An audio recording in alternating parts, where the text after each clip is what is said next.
The moment the RMS Titanic disappeared beneath the freezing Atlantic waves at around 2:20 a.m. on April 15, 1912, the real human story was only beginning.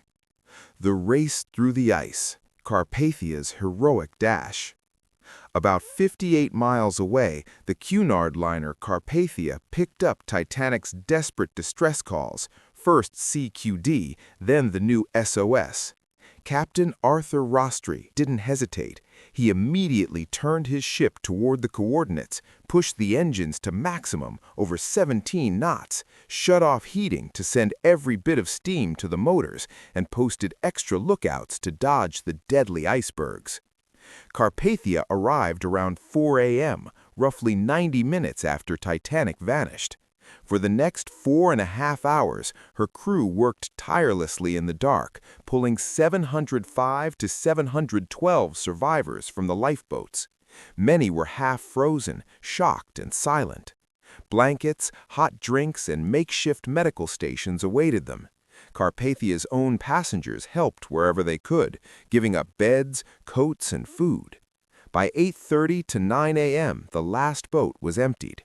No more survivors were found in the water. The cold had claimed the rest. The journey to New York. Hope mixed with grief. Carpathia turned west toward New York. On board, the mood was heavy. Survivors searched faces for missing loved ones. Names were carefully recorded. Wireless operators, including Titanic's surviving junior operator, Harold Bride, sent long lists of the saved and heartbreakingly short ones of the lost. J. Bruce Ismay, White Star Line's chairman and one of the rescued, stayed withdrawn. After 3 days of sailing through storms and fog, Carpathia reached New York Harbor on the rainy evening of April 18, 1912. Tens of thousands waited along the piers, on rooftops, and in boats.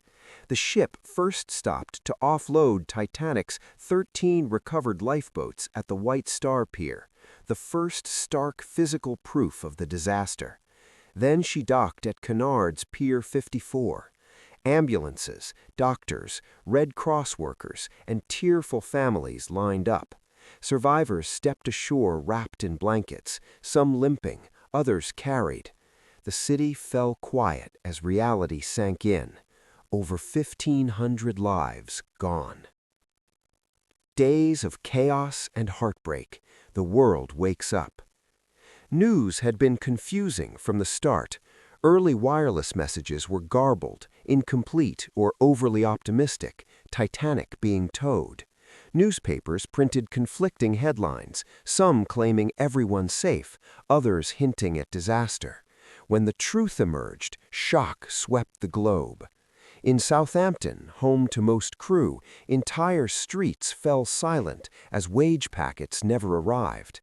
Belfast, where Titanic was built, felt collective guilt. New York and London saw crowds outside shipping offices, staring at survivor lists, hoping, then grieving.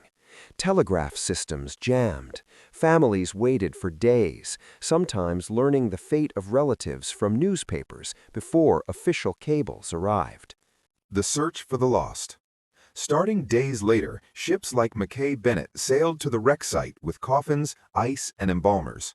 They recovered 328 bodies, 209 brought to Halifax for identification and burial, others buried at sea.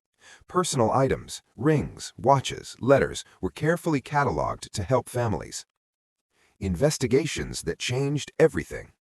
The disaster sparked immediate outrage. Too few lifeboats, ignored ice warnings, high speed in danger zone, class-based survival differences. First class fared far better than third class. No mandatory night radio watches. The U.S. Senate inquiry started April 19, 1912, led by Senator William Alden Smith, grilled over 80 witnesses in just weeks.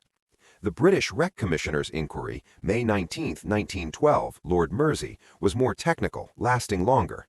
Both found serious failures but avoided harsh personal blame. They exposed outdated rules from a time of smaller ships. Global safety revolution. The tragedy forced history's biggest maritime overhaul. Lifeboats for everyone. No more 1 for every 50 tons rule. Enough seats for all passengers plus crew. Mandatory lifeboat drills for everyone. 24-hour radio watches on all passenger ships. International Ice Patrol started 1914 to track icebergs. SOLS Convention 1914, the first global safety treaty, still the foundation of today's rules. Routes shifted south in ice season. Ships slowed in fog. Confidence in Myths that stuck, and some that didn't. Stories grew fast, the band playing Nearer, My God, to Thee. Many heard Ragtime or Autumn instead. Locked gates trapping third class. More about confusion, language barriers, and poor signage. The ship sinking in one piece. 1985 discovery proved it broke apart. Rediscovery, 1985. On September 1, 1985, Robert Ballard's team found the wreck 12,500 feet down, bow and stern sections far apart, confirming the breakup. The images shocked the world again, renewed interest, and sparked artifact recoveries, exhibitions, and endless documentaries. Lasting echo. The Titanic didn't just sink, it reshaped how humanity sails the seas.